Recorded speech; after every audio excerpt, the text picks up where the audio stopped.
একদিন একজন মাওলানা সাহেব একটি কুটিরের সামনে একজন বয়স্ক বৃদ্ধা মহিলাকে চরকায় সুতা কাটতে দেখলেন। মাওলানা সাহেব বৃদ্ধার কাছে গিয়ে জিজ্ঞেস করলেন, বুড়িমা, তুমি সারা জীবন কি এভাবে সুতা কেটেই যাবে, নাকি সৃষ্টিকর্তাকেও জানার জন্য কিছু করলে? বৃদ্ধা উত্তর দিল, বেটা, এই চরকার মধ্যেই আমি সৃষ্টিকর্তাকে জানতে পেরেছি। মাওলানা সাহেব বললেন, কি আশ্চর্য!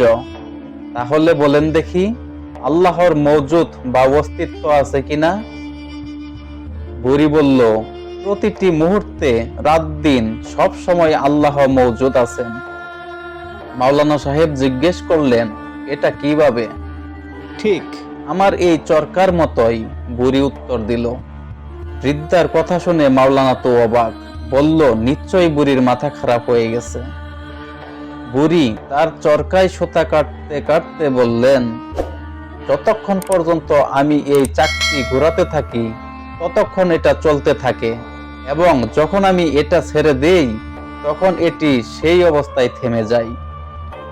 তাই আমি বুঝতে পেলাম, ছোট্ট এই চরকার জন্য যদি সব সময় একটা চালকের প্রয়োজন হয়, তাহলে এই অসীম আসমান, জমিন, চন্দ্র, সূর্যের মতো বিশাল চরকাগুলো চালানোর জন্য অবশ্যই একজন চালক আছেন।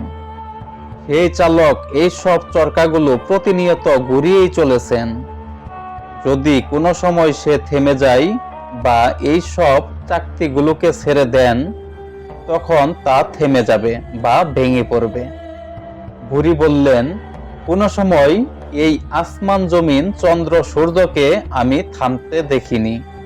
এতেই প্রমাণিত হয় যে এগুলোর চালক সব সময় মওজুদ আছেন এবং সে প্রতিনিয়ত এগুলোর পরিচালনা করে যাচ্ছে।